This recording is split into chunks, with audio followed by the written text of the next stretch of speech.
같은 것도 영의법을 가르치시고 많은 대단한 어르신 부처님들 가운데 가장 란스법장에 같은 기획을 표현 34페이지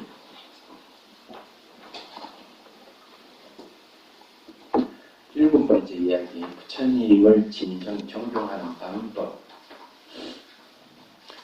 부처님께서 사와띠에 계실 때 티샤 장로와 관련해서 계속 205번을 설하셨다. 부처님께서 이렇게 선언하셨다. 앞으로 4개월 후 나는 대열반에 들 것이다.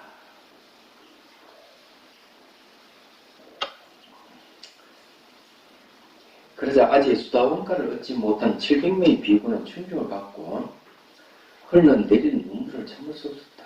하지만 아라한가를 성취한 비구도 흔들림 없이 평온을 주셨다. 비구는 335 모여 서로 이렇게 조언을 구하고 의견을 듣고 우리는 이제 어떻게 해야 합니까? 티사 장로도 이렇게 생각했다. 부처님께서 4개월 후 대열반에 서신다고 말하는데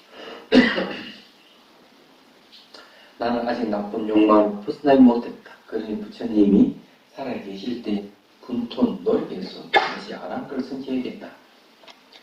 장로는 가거나 머물거나 앉거나 눕거나 어떤 자세에도 알아차리고 다른 비구들과 울리지 않고 말도 하지 않고 홀로 머물며 열심히 정진했다. 그러자 비구들이 이렇게 말했다.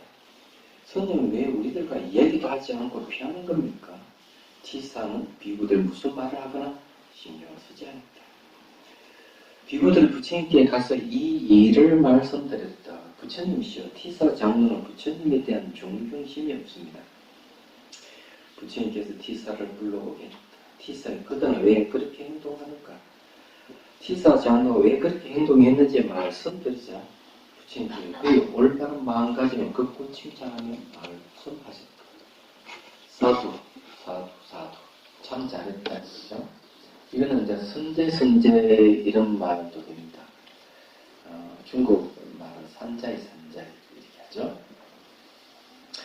근데 이 미얀마에 가서 이제 법문들을 보면은 큰 스님이 법문 끝나고 난 뒤에 다 같이 이제 합장하고 샤두 이렇게 얘기해요. 잘했습니다. 이렇게 얘기해요. 또는 이제 번역하면 좋습니다. 참으로 좋습니다. 하고 이렇게 이제 같이 신도들이 합장을 해요. 스님들도 이제 큰 스님 끝나면은 사두 이렇게 하는 거예요. 그래서 여기서도 이제 부처님 당시부터 있었던 거죠. 부처님께서 비구들을 바라보고 말씀하셨다. 비구들이 티사처럼 행하는 사람이 나를 진실을 존경하는 사람이다. 꽃과 향을 올리며 존경을 표하는 사람은 나를 진실로 존경하는 사람이 아니다. 높고 낮은 법을 얻기 위해 열심히 수행하는 사람이 나를 진실을 존경하는 사람이다. 이게 아주 중요한 얘기죠. 수행을 하는 것이 부처님께서 가르쳐준 방법대로 수행을 해서 번뇌에서 벗어나는 이 행동이 부처님을 존경하는 것이다. 꽃과 향을 올려서 존경을 표하는 것은 진실로 존경하는 사람이 아니다. 이렇게 얘기하는 거죠. 여러분도 다 수행을 하시는 거죠. 그죠? 여러분들 수행을 한다면 부처님을 존경하는 거고, 법문만 듣고 수행을 안 한다면 그건 존경하는 게 한 3분의 1밖에 안 되겠네.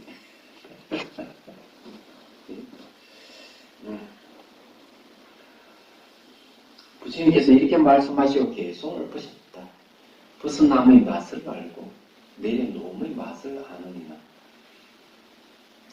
근심과 악행에서 벗어나 진리의 기쁨을 만끽한다. 자, 벗어남의 맛은 뭘 얘기를 하느냐 하면요. 일어나고 사라짐을 열심히 관찰해서 일어나고 사라지는 생사에서 벗어나는 맛을 안다 하는 거. 내려놓는 맛을 안다고 하는 것은 세속에 대한 마음을, 의도하는 마음을 멈춰버리는 걸 이야기합니다. 세속에 대한 의도하는 마음을 멈춰버리면은 이제 세속에 대한 것을 내려놓는다, 이렇게 얘기하는 거죠. 그런 내려놓음의 맛을 안다 하는 얘기. 그런 사람은 근심과 악에서 벗어나 진리의 기쁨을 받게 한다, 이렇게 얘기를 하는 거예요. 지금 이제 한 스님이 인나와 사라짐에 대해서 두려움이 생겼고, 사물에 대해서, 이런 현상에 대해서 이제 벗어나려는 마음을 가지기 시작했다, 저 얘기했죠. 그래서 그걸 출리심이라고 해요. 출리가 하는 건 이제 우리 살고 있는 세계가 환경과 같아서 진실한 세계가 아니다. 이건 정말 두렵다. 여기서 벗어나야 되겠다 하는 마음을 내는 걸 출리심이라고 해요. 보리심이라는 말은 이 세계의 환영 같은 세계를 벗어나서 머무는 곳이 열반이에요. 근데 보리심은 뭔가 하면은 그 열반에도 머물지 않고 환영 같은 이 세상에 다시 돌아와서 일체 중생들을 위해서 애쓰는 보살행을 하는 일을 이제 보리심을 일으킨 자다, 이렇게 해요. 그래서 열반에 오래 머물지 않고 나와서 중생 구제한다. 자기가 열반에 머물고 있으면 중생들의 고통을 외면하는 꼴이 되기 때문에 그건 이기적인 것이다. 이게 대승에서 보는 시가 그런 거예요. 그래서 열반에 오래 머물지 않고 나와서 불타의 길로 가는 사람을 하고 보살행을 하는 사람이다 하고 얘기를 해요. 이제 남방의 수행자 중에 아라를 얻었다고 장담하는 스님이 있었는데, 악장문 스님이라고.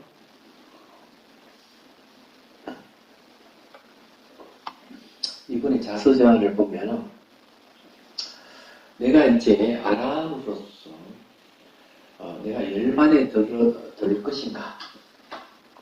그렇지 않으면은 세속에 다시 나가서 중생 구제할 것인가? 보살행을 할 것이냐?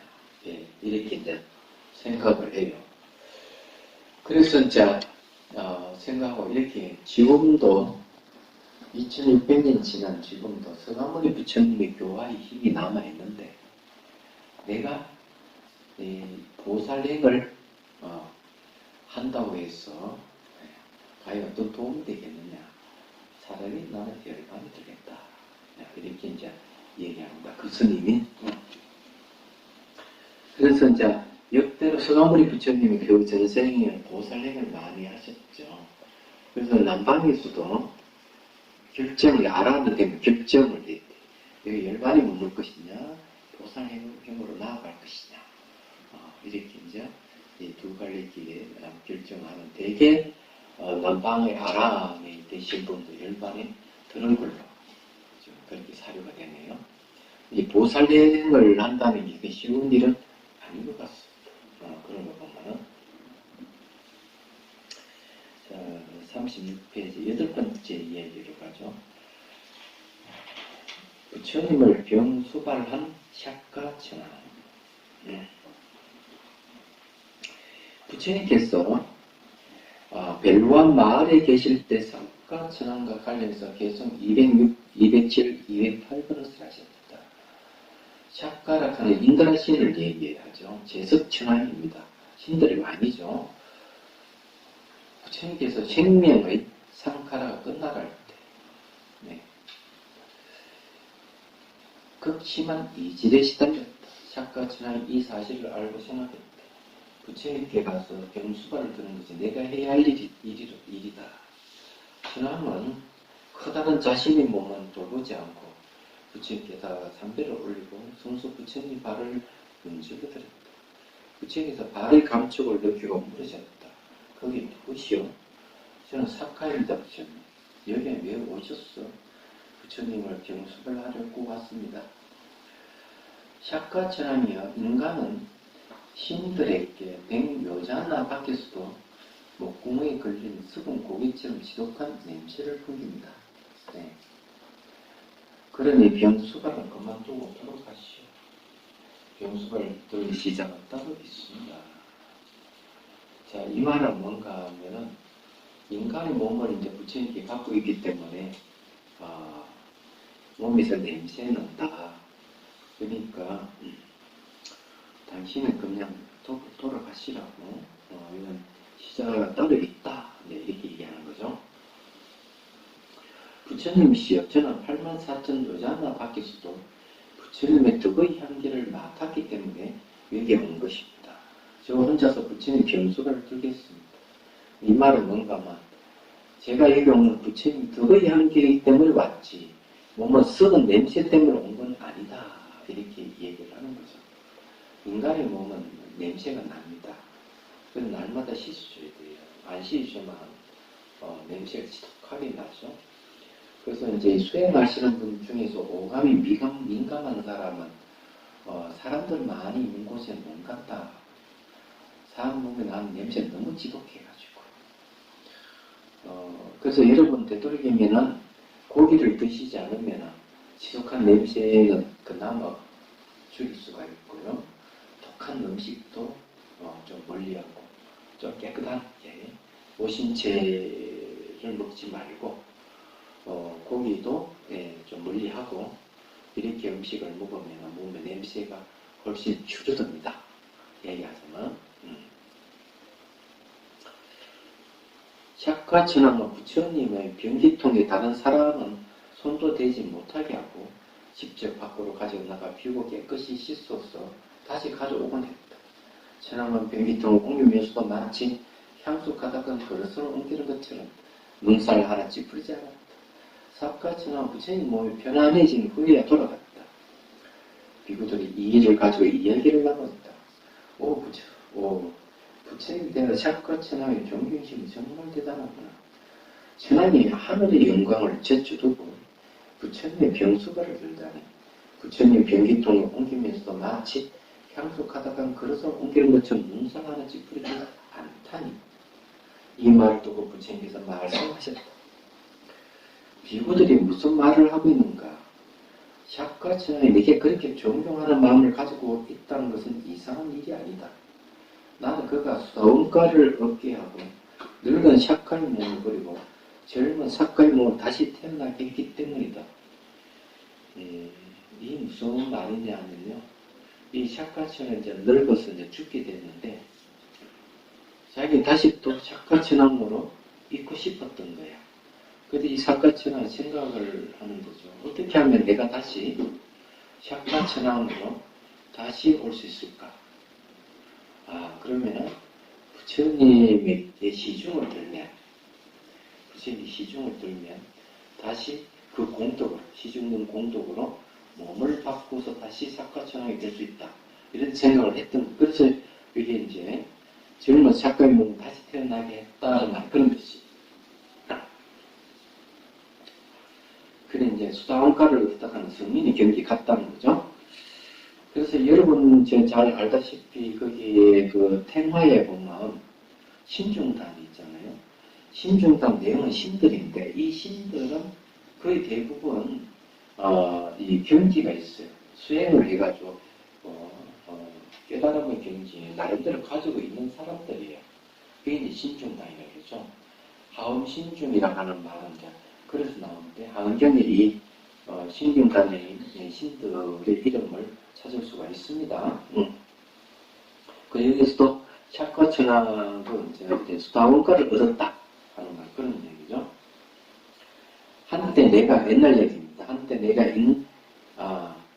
인다살라 동굴에 앉아 있을 때 샥과천왕의 죽음에 대한 두려움이 십사여 하늘의 음악과 땀자식하의 인도를 받고 천신들을 데리고 내려왔다. 그때 나는 그의 괴로움을 제어해 주었다. 자, 주 16번 보십시오. 뒷가니까의 작가 왕경에 나오는 이야기. 샥과천왕은 천상에서의 자신의 수명이 얼마 남지 않았다는 죽음의 전조를 받았다. 주의 전정 5가지다. 머리에 화환이 들어가고, 옷이 더러워지고, 셋째 몸에서 좋지 않는 냄새가 나고, 넷째 기다림에서 땀이 나고, 다섯째 천상의 화려한 삶이 즐겁지가 않다. 그는 두려움에 휩싸여 부처에게 도움을 청하러 지상으로 내려갔다. 이때 부처님께서 베디야 끼리에 있는 인다살라 동굴에 계셨다. 부처님께서는 샷과 왕경을 설하셨고 천황은 이 경을 듣고 수상과를 성취했으며 그 자리에서 죽어 즉시 젊은 사과 다시 파생했다. 천황이 죽어 다시 태어난 사실은 부처님과 본인밖에 몰랐다. 자, 여기 중요한 얘기 뭡니까? 법문을 듣고 수상과를 성취했죠. 수행을 한 게 아니고 법문을 듣고 바로 수상과를 성취했어요. 그리고 법문 듣던 그 힘에 의해서 젊은 사과가 다시 파생할 수 있었던 거죠. 그럼 여러분들도 지금 현재 이 경문을 이제 듣고 있잖아요. 좋은功德이 쌓인 거예요. 지옥에는 안 갈 겁니다. 다시 인간으로 태어나거나 천상에 태어날 본인을 여러분 짓고 있는 거죠. 자, 다시 본문을 봅니다. 와사와 샤카에 달한 이런 와사와예요. 그대가 의심나는 것이 있으면 무엇인지 물어보라. 나는 어떤 질문이든 대답해 주겠다. 자, 여기 이제 인다살라 동굴에 서 있었던 얘기네요. 나는 그의 경험을 제어해주고 법문을 해줬다. 이 법문 끝에 많은 전신의 법에 대한 이해를 얻었다. 사과, 천황의 수상과를 얻고 젊은 사과로 다시 태어났다. 이렇게 나는 그에게 커다란 도움을 주었다. 그러니 그가 내게 깊은 존경심을 가지고 있는 것은 전혀 이상하지 않다. 비구들이요, 성민을 시중드는 것은 아주 즐거운 일이다. 성인과 함께 사는 것은 더욱 즐거운 일이다. 하지만 어리석은 자와 함께 사는 것은 고통을 초래한다. 부처님께서 이렇게 말씀하시고 개성을 얻으십니다. 그래, 여러분들도 성인이 아니더라도 현명한 사람들하고 같이 있는 것이 훨씬 좋고 어리석은 자들하고 같이 있으면 안 됩니다. 성인을 보는 것은 좋은 일이며 함께 지내는 것은 행복한 일이네. 어리석은 자를 보지 않은 또한 큰 즐거움이네.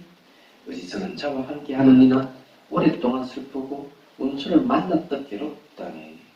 지혜로운 이와 함께하는 것은 친척을 만났다 행복하네.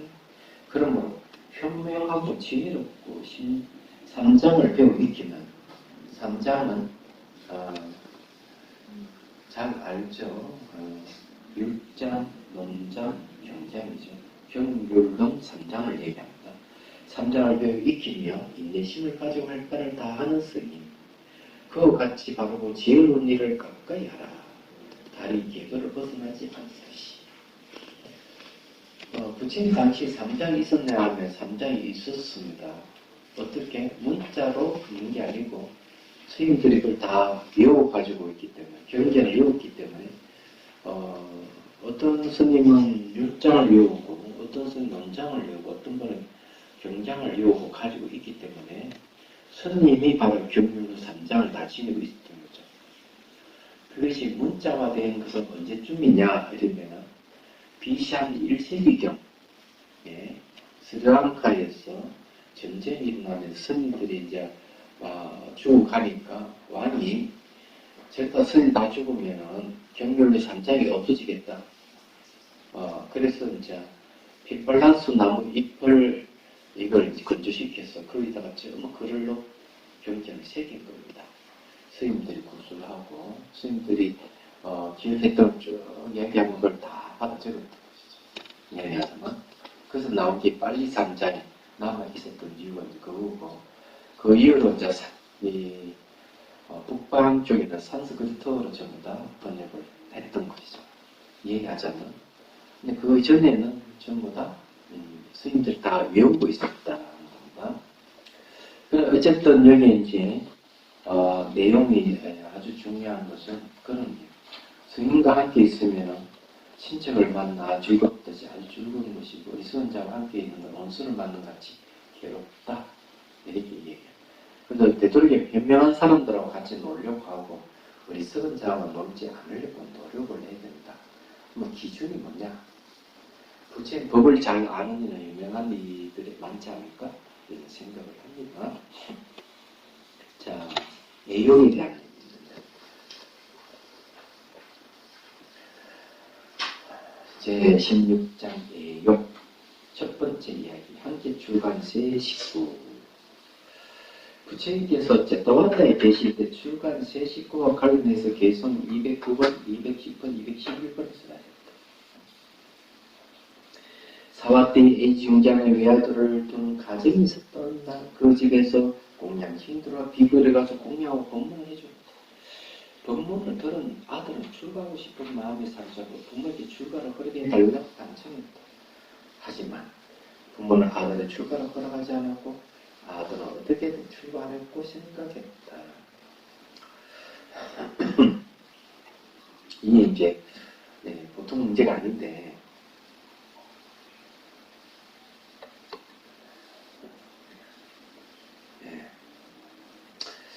부모 몰래 집을 떠나 출가해야겠다. 아버지는 외출할 때마다 아들이 몰래 집을 떠나 출가할까봐 아내에게 감시를 하겠다. 아들을 잘 지키시오.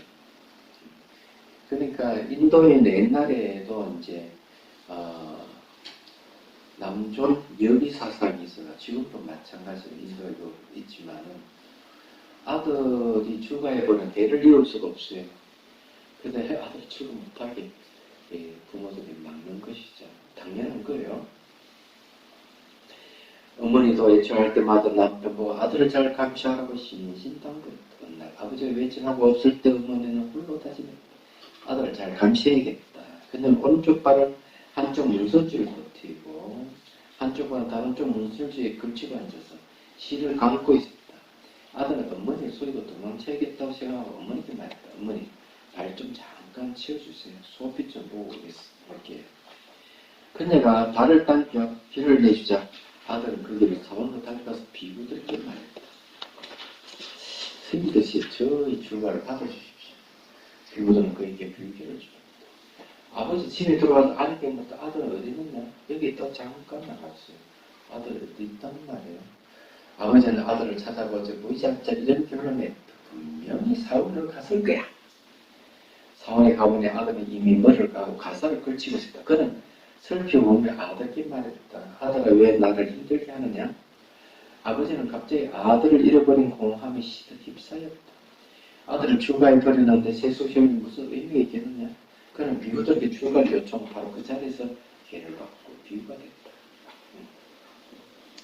어머니는 홀로 집에 앉아 남편과 아들은 늦게 웬일까지 돌아오지 않는지 곰곰이 생각하다가 갑자기 불길에 애가 들었다. 틀림없이 남편과 아들은 사원으로 가서 비유가 됐을 거야. 그녀는 사원으로 가서 남편과 아들의 머리가 가사를 걸치고 있는 것을 보자 절망까지 몰려왔다. 남편과 아들 출가했는데 내가 혼자 세수에 산들 무슨 의미가 있으랴? 그녀는 비번이 사원으로 가서 출가했다. 한 식구 다 출가했네요. 제가 옛날에 그 대선 귀신론 강의를 했을 때 그 강의를 듣고 출가하겠다는 사람이 한 사람 쫓아왔어요. 그래서 이제 비구니 사자를 소개해 줬죠. 근데 어떻게 알았는지 어머니가 쫓아와서 딸을 찾는 거야. 그럼 귀엽고 거제가 자기 딸을 데리고 세수로 가는 걸 알고 있는데 그렇게 부모와 자식에 대한 집착이 강해요. 얘기하자면. 그래서 어느 날 아들이 출가하고 싶은데 어머니가 계속 뭐라 하면 장가가라. 손자 손녀를 보고 싶다. 계속 저러니까 아들이 이렇게 해요. 어머니는 결혼 생활이 즐거웠습니까? 물어보는. 그러니까 어머니가 막 생각해보니까 즐겁지는 않았거든. 생각해보면 즐겁지는 않았다. 그래. 그렇지요? 그래. 바로 출가를 해. 그래. 사건이 있어요. 어머니 말리지 못해. 그 말 한마디에. 그런 것도 있는데 출가를 가는 것은 쉬운 게 아니에요. 이 애욕이 있으면 출가하다가도 애욕대로 되도록 가는 일이 참 많아요. 자, 그 다음 구절 한번 읽어보죠. 부모와 아들은 속죄했었던 출가했음에도 불구하고 애착이 너무 강해서 서로 떨어져 있을 수 없어. 그들은 비구 사원에서나 비군의 사원에서 함께 만나 잡담을 하면서 하루를 보냈다. 그들의 의스러운 행동이 비구와 비군이들에게 심한 불쾌감을 줬다. 어느 날 비구들은 참지 못한 부처님께 말씀드렸다. 부처님께서는 그들을 불러서 물으셨다. 그들이 서로 만나 애정을 확인하면서 하루를 보낸다는데 그 말이 사실이냐? 그들이 시인하자 부처님께 말씀하셨다. 그렇게 살면 뭘 하러 출가했느냐? 비구와 비군이 함께 행동하는 것은 출가자 행동이 아니다. 부처님이 하지만 우리는 떨어져 사는 게 불가능합니다. 출가한 순간부터 그런 행동은 출가자에게 어울리지 않는다. 사랑하는 사람을 보지 못하는 것도 고통이요. 싫어하는 사람을 보는 것도 고통이다. 사람이 물건을 좋아하거나 싫어하지 말고 무시해야 한다. 이 쉬운 일이 아니에요. 어느 사람이 이제 큰 스님한테 출가하겠다고 하니까 스님이 이렇게 이야기합니다. 내가 보기에는 자네 부인이 외간 남자를 만나는 것 같네. 이러니까 화가 치느라 칼을 쫙 빼들어.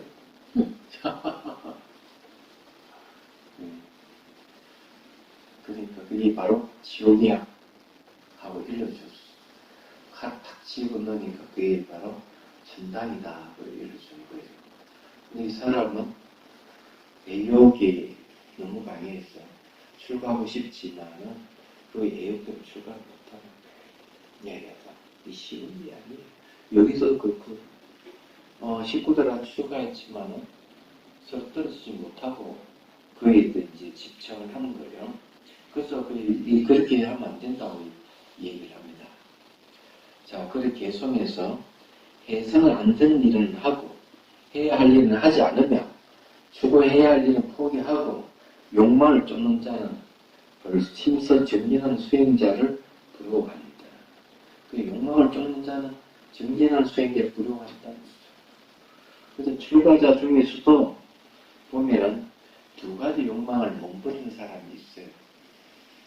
그게 뭔지 잘 모르시죠? 하나는 제 속에 대한 욕망을 버리지 못하고 제 속에 있는 자기 부인이나 제 속에 대한 여자에 대한 갈망을 갖고 있으면서 동시에 깨달음에 대한 갈망을 동시에 갖고 있는 사람. 이 두 가지 욕망을 갖고 있는 이 출가자들 중에 분이 있을 수 있어요. 얘기하자면 깨달음을 추구하는 욕망이 괜찮은데 그걸 한편 추구하면서 제 속에 대한 욕망을 추구하는 것은 수행을 못하게 하는 겁니다. 그래서 힘써 정진하는 수행자를 부러워한다 이런 말을 하는 거예요. 주 17을 보면 해서는 안 되는 일은 남녀 간의 만남 등과 같은 출가자로서 바람직하지 않는 일을 말하고 해야 할 일은 늘 주의 깊게 알아차리는 것이며 추구해야 할 일은 개정해를 닦는 것을 말합니다. 비유가 바른 분별 없이 개정해를 닦지 않고 욕망에 집착하게 되면 결국 세속행을 되도록 합니다. 그는 세속으로 물러나서 삼매와 도가를 성취한 비유를 부려할 겁니다. 이렇게 얘기하는 거죠. 자, 그 다음에 사랑하는 사람을 만나지 말고 싫어하는 사람도 만나지 마라. 사랑하는 사람을 보지 못함도 괴롭고 싫어하는 사람을 보는 것도 괴롭다. 이 주제가 괴로움이죠. 사랑하는 사람과 헤어지는 건 고통스럽나니 좋아하지도 사랑하지도 말라. 좋아함과 싫어함이 없으면 매듭내서 불려나리라. 애착이라 하는 건 아주 강해요. 얘기하자면은. 그래서 이제 그런 걸 얘기를 합니다. 저는 이 애정에 관계되는 거는 좀 진절이 치는 사람이에요. 이게 과거 전세와 관련이 있는지 모르지만 그런 애욕에 얽혀 있고 그런 게 있다 싶으면 피해버립니다. 그냥 두려웠고 너무 싫은 거예요. 얘기하자면 이제 그런 게 좀 있어요. 그래서 어느 누구도 가까이 하지 않는 이유가 이제 그건데 제 사주에 보면 공방이라 돼 있어요. 금방 여자가 없다는 얘기죠. 그냥 추가 생활하는 거 아닌지 모르겠어. 누가 그렇게 얘기를 하대? 금방. 근데 별로 좋아하는 게 없어요. 왜냐하면은 그런 수행을 통해서 그렇죠. 그런 것에 대해서 속박이라 하는 거죠. 절실하게 잘 알고 있기 때문에 그렇습니다. 그래서 제가 좀 성격이 조금 별난 데 있습니다. 가면 가는 갑다, 오는 갑다 해버리죠. 가는 사람 절대로 안 붙들어요. 얘기하자면. 왜냐하면 세상이 치락하는 게 생기면 반드시 사라지는 것이기 때문에 그게 붙들 만한 이유가 아무것도 없어요. 유일하게 붙들려고 하는 사람들은 수행 잘할 수 있는 사람. 저 사람은 붙들어놓으면 수행 잘할 수 있겠다. 이런 생각하면 붙들어 보긴 하죠. 근데 제가 세 분이나 붙든 사람이 있었는데 결국 가더라고요. 그래서 그것도 역시 인연이 안 되면 안 되는 그냥 포기를 해버렸습니다. 자, 47번 두 번째 얘기. 아들을 1번 이런 제가 신도. 부처님께서 제타반대에 계실 때 한 제가 신도 관련해서 계속 212번을 쓰셨습니다. 이 제가 신도는 아들을 잃고 슬픔을 참을 수 없어 매일 화장대에 가서 울며 통곡했다. 부처님께서는 새벽에 세상을 살피시다. 그가 수다원가를 성취할 인연이 무르겠다는 걸 아셨다. 아들이 그 슬픈 게 어디 있기는 전부 다 이 애정 때문에 그렇죠. 애욕 때문에 그런 거예요. 자식에 대한 애욕, 애정 이런 거거든요. 그래서 죽으니까 날마 화장터 가서 우는 거예요. 얘기하자면은 제가 그때도 얘기했지만 그래 이제 저희 누님이 뭐 남편을 내고 3년 내내 울고 있습니다 이러니까 그래 모시고 오너라. 네, 그래서 이제 누님을 모시고 왔어. 청년이. 스님이 바로 직설을 조화를 해버려요. 그래 데리고 놀 장난감이 없으니까 그렇게 슬프지. 그러니까 그 여인은 펄쩍 뛰면서 지고지순한 사랑을 어떻게 그렇게 매도합니까? 하고 화를 갔는데 곰곰이 생각해 보니까 스님 말이 일리가 있더라는 거죠. 얘기하자면 그래서 이제 다시 와서 스님께 감사 인사를 드리는 얘기를 제가 들은 적이 있는데 여기는 남편을 잃은 게 아니고 이 아들을 잃었어 지금 이렇게 묻는 거죠. 부처님께서는 탁발을 마치고 돌아오시자 한 사람을 데리고 그의 집으로 갔다. 제가 신는 부처님께서 오셨다는 말도 생각했다. 부처님께 일상지에 아무런 물으라고 오신 분이다. 그는 부처님을 집으로 모시고 떡에 의자를 갖다 드렸다. 부처님께서 자리에 앉으시자 그는 제가 부처님께 다가가 삼배를 공중에 한쪽에 앉아. 부처님께서 그렇게 물으셨다. 신자의 그대에게 무슨 슬픈 일이 있는가? 저는 아들을 위해서 슬픔을 감을 길이 없습니다. 신자의 슬퍼하지 마라. 죽음이라는 것은 어느 집에서는 일어나는 것이고 세상에 태어난 모든 중생이 겪는 일상적인 일이다. 오온은 영원하지 않다. 오온이라 하는 것은 색수상행식 5가지 집합체로 오온이라고 그러죠. 색은 물질이고 몸을 이야기하고 수상행식 정신장애 이야기하죠. 인간을 얘기합니다. 그래서 오온이 영원하지 않다. 그런 슬픔에 빠지지 말고 죽음을 올바른 관점에서 바라보아야 한다. 옛날에 한 가족은 타고 오는 죽음을 피할 수 없다는 진리를 바르게 이해하고 있었다. 제가 지금도 부처님께 간증했다. 부처님 그 이야기를 자세히 들려주십시오.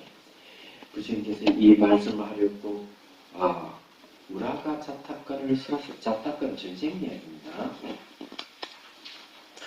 전쟁 이야기를 합니다. 오직 사타에서 베나데스의 바람으로 살 때 가족은 본인, 아내, 아들, 딸, 며느리 그리고 하녀까지 총 6명이었다. 그들은 행복하게 살았다. 어느 날 보디사타는 가족을 모아놓고 이렇게 가르쳤다. 너희들은 공양을 올리고 우포사타 제의를 지키고 우포사타는 포사를 얘기합니다. 포사를 제의를 지키고 제자는 무슨 제자는 깨끗할 제자입니다. 얘기하면. 근데 포사를 하는 자는 깨끗한 자입니다. 왜? 자기 죄업을 털어버리고 참회하고 해서 깨끗해지는 날이기 때문에 제1이라는 말을 쓰는 거예요. 그래서 보살다제를 지키고 5개를 지키고 항상 죽음에 대해 생각하며 살아야 한다. 언제든 죽을 수밖에 없는 운명이라는 것을 마음에 새기라. 삶은 불확실하고 죽음은 확실하다. 존재는 일시적이고 죽어가는 것이다. 그러니 한낱으로 죽음에 대한 알아챈을 유지하라. 자, 이런 이야기는 쉽지 않은 것 같은데 제가 KBS 늦은데 저기 TV를 한번 보다 보니까 몇 년 전에 있은 얘기입니다만은 영국에 어떤 모임을 소개하고 있어요. 그 모임은 만나서 죽음을 얘기하는 모임이었던 거예요. 그래, 조그만 7명이 더 있는 거예요. 그래서 기자가 물어요. 왜 죽음에 대한 얘기를 합니까? 그러니까 그 모임에 참여한 사람이 이렇게 얘기합니다.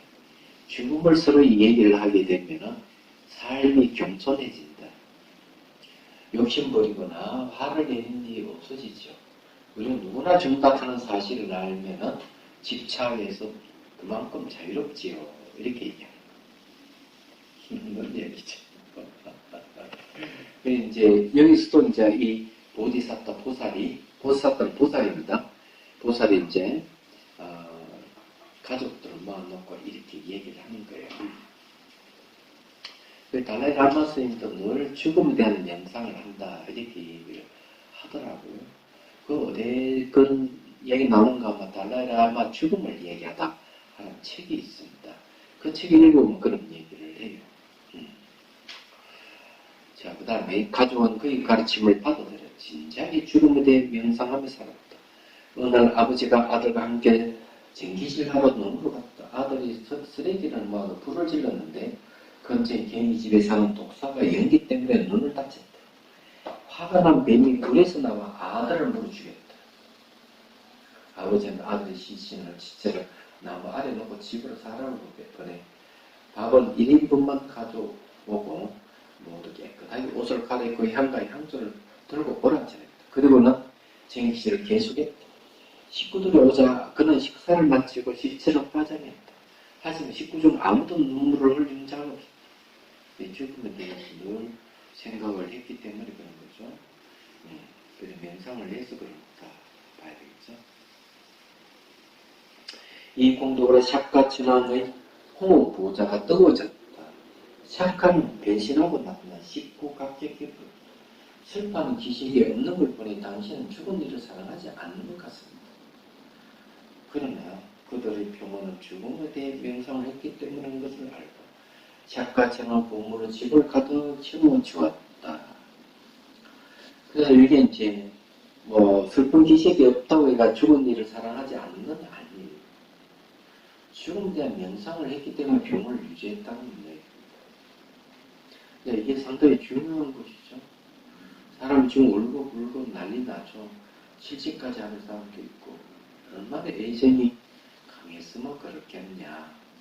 그래서 남자가 죽을 때는 여자는 울지 못하게 하고 여자가 죽었을 때 남자가 울지 못하게 하죠. 애착 때문에 못 간다고. 그리고 이제 이 재산 사함을 망자 앞에 재산 사함을 하지 못하게 하죠. 왜냐하면 망자가 화를 내면서 못 갑니다. 자기 갈 길 못 가니거든요. 그런 걸 여러분 아셔야 돼요. 그리고 고깃국을 먹으면 망자는 싫어해요. 자기가 죽었기 때문에 동물의 시체를 음식을 먹는 것에 대해서 망자가 좋아하지 않지. 그것도 여러분 아셔야 돼요.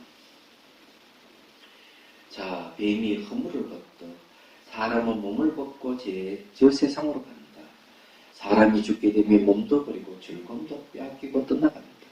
몸이 화장될 때 가족의 통곡 소리도 들리지 않는다. 그런데 뭐 때문에 슬퍼해야 하는가? 그가 어디를 가든지 그것은 거의 운명인데 부처님께서 산타과를 얘기하고서 말씀을 하셨다. 과거에 유명한 사람들은 아들이 죽었을 때 그들처럼 행동하지 않았다. 그들은 평소에 하던 일도 하지 않고 음식도 먹지 않고 울고 탄식하며 시간을 보냈다. 옛날 현명한 사람들은 열심히 죽음에 대해 명상하고 슬퍼하지도 않고 평소처럼 음식도 먹고 평소에 하던 일도 계속했다. 그러니 그들의 아들이 죽었다고 슬퍼하지 마라. 사랑하기 때문에 슬픔과 두려움이 일어나는 것이다. 이때의 사랑은 사랑의 사랑이죠. 사랑자의 사랑이 아닙니다. 부처님께서는 이렇게 훈계하고서 계속 물어보십니다. 예욕의 슬픔을 낳고 예욕의 두려움을 낳는다. 예욕에서 벗어나면 슬픔이 없는데 어찌 두려움이 있어야. 이 계속 먼저 제가 짓는 수담가를 쓰지 않다.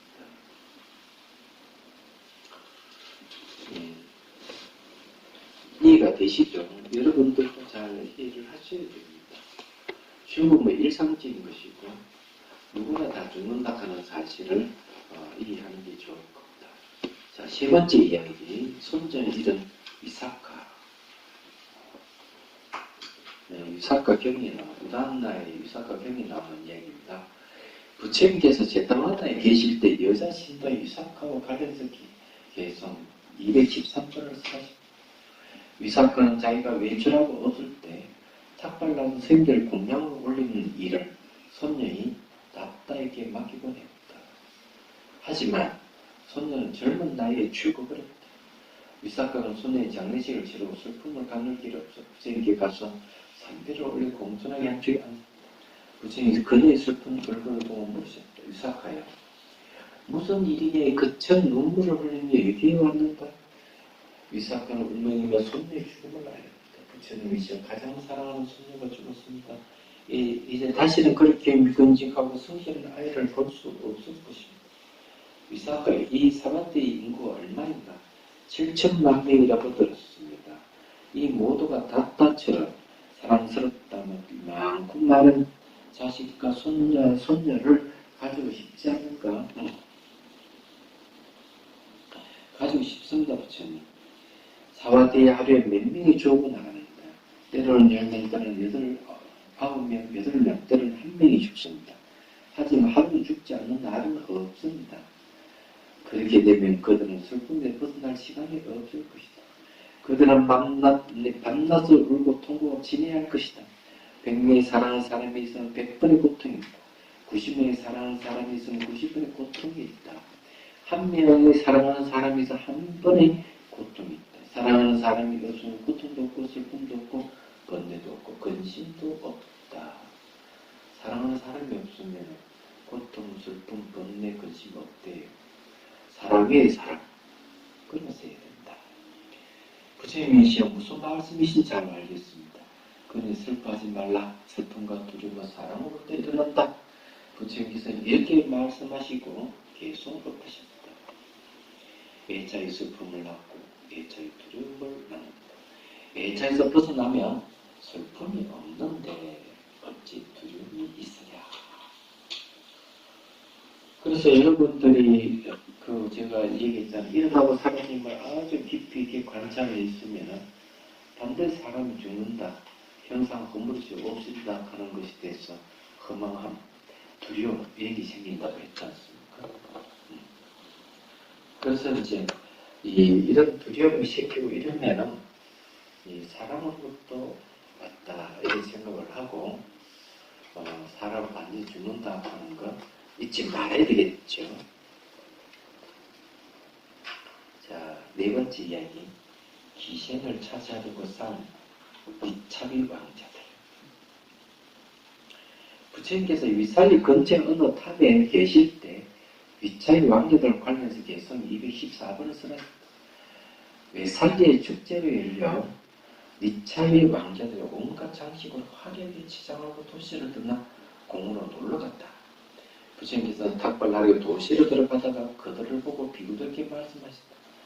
비구들이여, 33천의 천신들을 보지 못한 사람들은 이 리차위 왕자들을 보아라. 이 왕자들의 모습은 천신들의 모습과 같다. 부처님께 그렇게 말씀하시고 도시로 들어가셨다. 왕자들은 길을 가다가 한 어여쁜 기생을 보고 그녀를 데리고 함께 공으로 갔다. 그들은 서로 기생을 차지하려다 싸움이 일어나 결국 사방이 피가 흥건했다. 사람들이 다친 그들을 들 것이 싫어 옮겼다. 여자 때문에 상한 거죠. 예. 그 몽골의 뭐 헌법 소장은 성추행하다 딱 걸려가지고 700만 원 벌금을 했죠. 그리고 그것도 어디더라?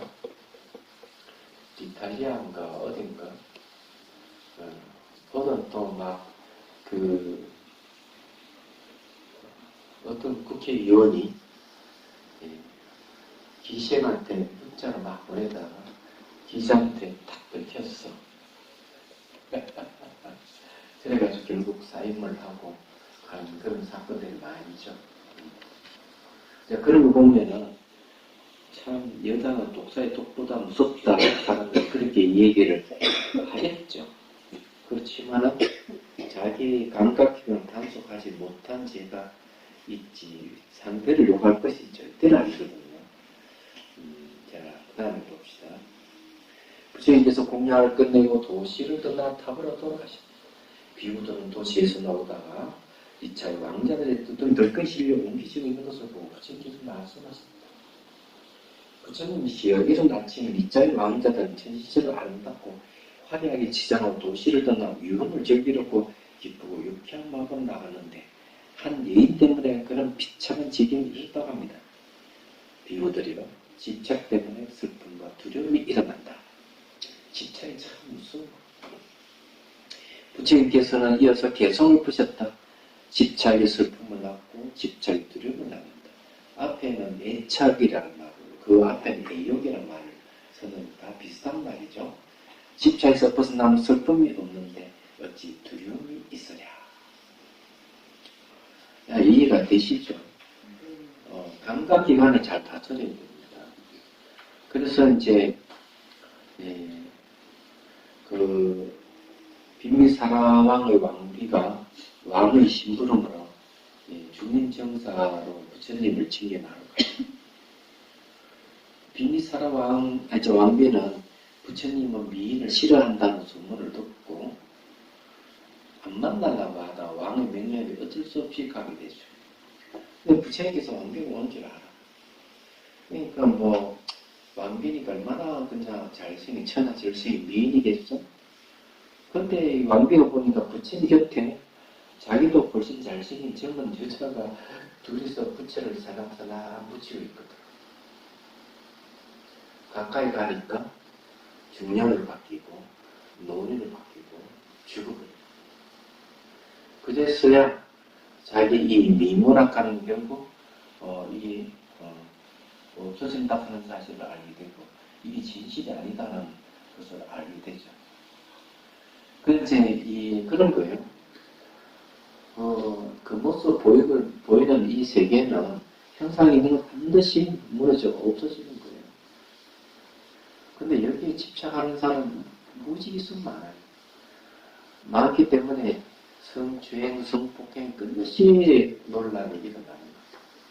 말하자면 특히 여자들은 자기가 굉장히 강해가지고 자기 자신을 꾸미기를 굉장히 즐겨하잖아요.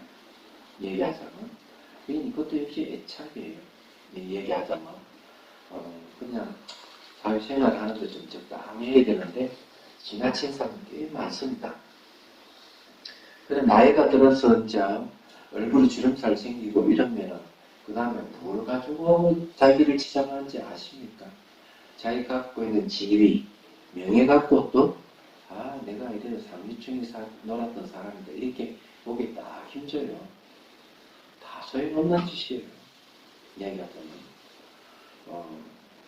그렇기 때문에 이런 집착을 벗어나는 게 중요한 거. 애착이라든지 애욕에서 벗어나는 게 자유로워요. 여기 지금 주장하는 내용들이 그런 얘기죠. 얘기하자면은 오늘 여기까지만 하겠습니다. 질문 있으면 하십시오.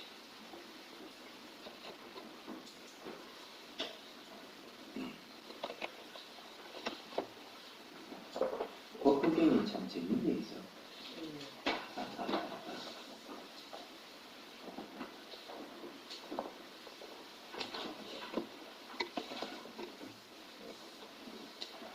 질문이 그렇죠, 그죠? 네, 잘 납니다. 자, 해양기 합시다. 중심들을 바라는 마음으로 깨달음의 정수를 이룰 때까지 부처님과 법과 성도에 항상 기여합니다. 지혜와 자비를 갖추고 유정을 위해 노력함으로써 부처님 앞에 머물겠습니다. 원만한 부르심을 일깨우겠습니다. 공개가 일어난 중생이 일어난 저도 함께 따라 머물며 중생의 쓰는 자로 남겠습니다.